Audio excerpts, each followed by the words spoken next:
Hello മക്കളെ, എല്ലാവർക്കും സൈലത്തിന്റെ മറ്റൊരു മലയാളം ക്ലാസ്സിലേക്ക് സ്വാഗതം. അപ്പൊ ഇന്ന് നമ്മൾ ഡിസ്കസ് ചെയ്യാൻ പോകുന്നത് കുറച്ച് വ്യാകരണ ചോദ്യങ്ങളാണ്. പരീക്ഷയ്ക്ക് 1 മുതൽ 4 വരെയും അല്ലെ, അതേപോലെ 3 മാർക്കിനൊക്കെ എഴുതാൻ ഇത്തരത്തിലുള്ള ചോദ്യങ്ങൾ നമുക്ക് വരും. അപ്പൊ വളരെ പ്രധാനപ്പെട്ട ഒരു ഭാഗമാണ്. അപ്പൊ എന്തൊക്കെയാണ് ചോദ്യങ്ങൾ, എങ്ങനെയൊക്കെയാണ് അവ എഴുതേണ്ടതെന്നൊക്കെ നമുക്കൊന്ന് നോക്കാം. ഓക്കെ, എല്ലാവരും റെഡി അല്ലേ, സെറ്റ് അല്ലേ? യെസ്. അപ്പൊ നിങ്ങൾക്ക് ഇതേപോലെ ഏതെങ്കിലുമൊക്കെ ഭാഗങ്ങൾ സംശയം ഉണ്ടെങ്കിൽ എന്ത് ചെയ്യണം, നമ്മുടെ ഈ വീഡിയോയുടെ താഴെ നിങ്ങൾ കമന്റ് ചെയ്യണം. മാക്സിമം നിങ്ങളുടെ ഫ്രണ്ട്സിനൊക്കെ ഷെയർ ചെയ്ത് കൊടുക്കണം. ഓക്കെ, അപ്പൊ ചോദ്യങ്ങൾ നോക്കാം നമുക്ക്. രാത്രി കാലങ്ങളിലാണ് ഞങ്ങൾ കുട്ടികൾ ആ തേക്കുപാട്ട് തെളിഞ്ഞു കേൾക്കുക. കാരണം എന്താണ്? ഉറക്കമില്ലാതെ കിടക്കുന്നത് കൊണ്ടാണോ? രാത്രിയിൽ ഉറക്കെ പാടുന്നത് കൊണ്ടാണോ? സകലവും നിശബ്ദമാകുന്ന സമയമായതുകൊണ്ടാണോ? വയലിൽ ആയിരിക്കുന്നത് കൊണ്ടാണോ? എന്തുകൊണ്ടാണ് അല്ലെ രാത്രി കാലങ്ങളിൽ തേക്കുപാട്ട് തെളിഞ്ഞു കേൾക്കുന്നത് എന്തുകൊണ്ടാണെന്നുള്ളതാണ് ചോദ്യം. നിങ്ങൾക്കറിയാമോ അതിന്റെ ഉത്തരം?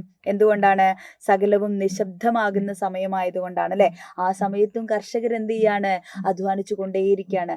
പ്രകൃതിയും എല്ലാവരും അല്ലെ, വീട്ടുകാരും എല്ലാവരും ഉറങ്ങുന്ന സമയത്തും കർഷകരായിട്ടുള്ള മാറ്റി നിർത്തപ്പെട്ട അടിസ്ഥാന വിഭാഗത്തിലുള്ള മനുഷ്യർ എന്ത് ചെയ്യാണ്? അപ്പോഴും അവർ കഷ്ടപ്പെട്ടുകൊണ്ടേയിരിക്കുകയാണ് അല്ലെ. അപ്പൊ സകലവും നിശബ്ദമാകുന്ന സമയമായതുകൊണ്ടാണ് ആ തേക്കുപാട്ട് എന്ത് ചെയ്യുന്നത്, ആ അർദ്ധരാത്രിയിൽ അല്ലെ, രാത്രി കാലങ്ങളിൽ എന്ത് ചെയ്യുന്നത്, കൂടുതൽ കൃത്യമായിട്ട് കേൾക്കുന്നത് എന്നുള്ളതാണ് കേട്ടോ. ഇതാണ് പാഠഭാഗം എന്ന് നിങ്ങൾക്ക് അറിയാലോ അല്ലേ? യെസ്. അപ്പോ രണ്ടാമത്തെ ചോദ്യം, വെള്ളം കാണെ കാണെ പൊങ്ങി വന്നു. ഇവിടെ കാണെ കാണെ എന്ന പ്രയോഗത്തിന്റെ അർത്ഥം എന്താണ് എന്നുള്ളതാണ് അല്ലെ. കാണെ കാണെ എന്നാണ് അല്ലെ. എന്താണ് അവിടെ? പതിയെ പതിയെ എന്നാണോ, അല്ലെങ്കിൽ കണ്ടുകണ്ടിരിക്കെ എന്നാണോ, ശക്തിയായി എന്നാണോ, വളരെ വേഗത്തിലാണോ? എന്താണ് അവിടെ അർത്ഥമായി വരുന്നത്? കാണെ കാണെ അല്ലെ എന്ന് പറഞ്ഞാൽ എന്താണ്? നമ്മള് കണ്ടുകണ്ടിരിക്കെ അല്ലെ. കണ്ടുകണ്ടിരിക്കെ എന്താണ്? വെള്ളം ഉയർന്നു വന്നു എന്നുള്ള അർത്ഥമാണ്. അടുത്തത്, ചുവടെ തന്നിരിക്കുന്നവയിൽ കുരുവിയും കാട്ടുതീയും എന്ന പാഠഭാഗത്തിന് യോജിച്ച പ്രസ്താവന ഏത്? ഇതൊക്കെ മാതൃകാ ചോദ്യങ്ങളാണ്. പരീക്ഷയ്ക്ക് നമുക്ക് ചോദിക്കുന്ന ചോദ്യങ്ങൾ തന്നെയാണ് കേട്ടോ. നമ്മൾ ആദ്യ ഭാഗത്തുള്ള ചോദ്യമാണ് ടീച്ചർ എടുത്തത്. പാഠഭാഗം ഓർമ്മയില്ലേ? പണ്ട് പഠിച്ചതാണ് അല്ലെ, കുറെ മുമ്പൊക്കെ പഠിച്ചതുപോലെ ഓർമ്മയുണ്ടോ? ഒക്കെ പരീക്ഷയ്ക്ക് ഇമ്പോർട്ടന്റ് ആയിട്ടുള്ള ഒരു ഭാഗം കൂടിയാണ് നമ്മുടെ ആദ്യത്തെ യൂണിറ്റുകൾ എന്ന് പറയുന്നത് കേട്ടോ. യെസ്. അപ്പൊ എന്താണ് കുരുവിയും കാട്ടുതീയും എന്ന പാഠഭാഗത്തിന് യോജിച്ചത് ഏതാണ് എന്നാണ്. കാട്ടുതീ പടർന്നപ്പോൾ കുരുവി തീ അണയ്ക്കാൻ ശ്രമിച്ചു.